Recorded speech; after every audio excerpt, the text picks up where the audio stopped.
So somewhat in lieu of final words this week, I would like to ask everyone in a lightning round kind of way to think about the difference, the way you think of the difference between Whitman and Dickinson.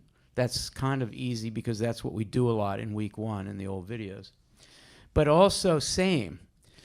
So they have some very important things in common. I mean, they're both formally very radical poets for the 19th century. That goes without saying, but maybe it should go with saying. So one difference and one sameness, Dickinson and Whitman. So we're going to start with Allie, and Sophia's on deck.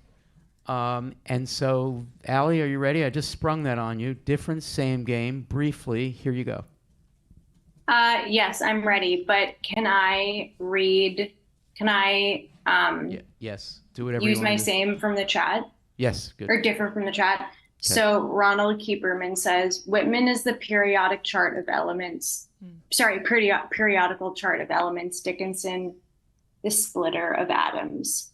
Whoa. Which is pretty Ron cool. Keeperman chugging along. Another original ModPoer from 2012. That's great. Okay, that was difference. I would say for same, just talking about the truth dazzling gradually. I think they are both certainly poets who dazzle. And whether that's like the poet as the whole, the poem as the whole, or individual lines, I find that they both illuminate quite a lot. Terrific. Okay, Sophia's up.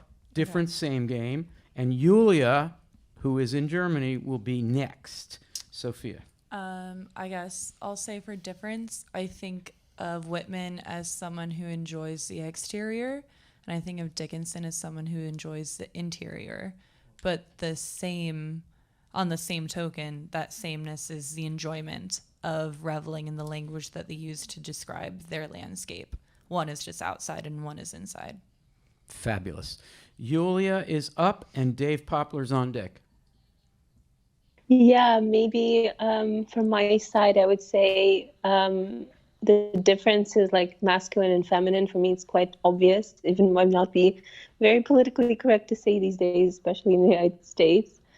And then the same, would be redemption. Like each had used this form to express themselves. Beautiful. Thank you, Julia. And thank you for calling us. And I hope you'll stay with us forever and call again soon, okay? I'd love to. Thank you. Thank you. Wow. Julia's with us all along. I think I pointed out that Dave is up now, and Kate is on deck. I always considered Whitman like beer and Emily Dickinson like fine wine. So that's how they can be different. But they can both get you drunk, right? That's what they do. I mean, so they're both taking different approaches to finding something universal in that experience and getting us drunk through it. That's a Poplar-esque participation in the game. We love you, Dave, for that. I love that. Thank you. Kate is up and Max is on deck. For difference, rather than beer and wine, I'd say primordial soup and hadron collider. Just in terms of form and strategy. But I think both poets believe in the emergent nature of truth, and that language can facilitate that emergence. Lovely, thank you. So I think I said Max was next. So Max is next, and Jason's on deck. Super reductive difference. I mean, Whitman is a maximalist and Dickinson is a minimalist. I mean, that's not necessarily 100% true, but it's a good way to think of where they're different. Whitman is the kind of sculptor who adds stuff and to make his sculpture, and Dickinson is the kind of sculptor who whittles away at a piece to let the sculpture sort of emerge. But in both cases, where they're the same is that there's an attention to craft. Lovely. Jason's up. JS is on deck. Yeah, well, Oh, you need a mic, I think. Oh yeah, here. Give it right back. I mean, in a way, they're both about something that's similar. Is they have poems about being alone. We have them in ModPo Plus, and I mean we have On the Beach at Night Alone by Whitman, who we don't think of as Right. being in a solitude. Yeah.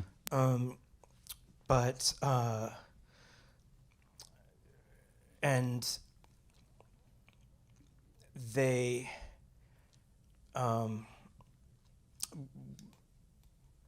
state simply, Dickinson looks inward to transcend the enclosure of the self, and Whitman looks outward. Lovely. Thank you so much. JS is up and Andrew's on deck. Yeah, so for difference, I would say that Dickinson invites lingering while Whitman invites wandering, or a kind of stillness versus mobility, slowness versus speed to both their subject matter and I feel like the energy of the poems too.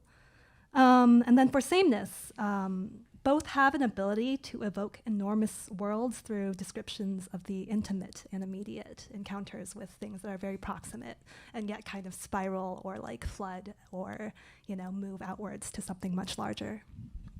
Love it. Thank you. And Andrew, the different same game, which seems to be going over well, this game. So for differences, my thought would be that Dickinson is much more cerebral and conceptual, and or at least that's how I was feeling when I was reading her poems. And then Whitman felt more primal, more of the earth, I guess. And I think for same, yeah, it was kind of what you just said, JS, was more exploratory, like wanting people to explore these worlds, their inner world and the outer world, the physical world and the internal mental world. Yeah. Great. And this is very helpful. Lainey? And then I guess I'm on deck. I'm going to go with introvert, extrovert, and also kind of home and garden versus streets and sociability with more humans than bees and flowers. And then for the same, I'm going to say they all are cosmic. They all have enormous chutzpah and exuberance. They can be exuberant. I'm going to say that Emily Dickinson would hate ModPo, would not participate, and Whitman would be all over the place. Whitman would call in. Whitman would post to every thread. Everywhere you turned in the discussion, Whitman would be there. Whitman would even send some of his seconds, you know, his substitutes in to post.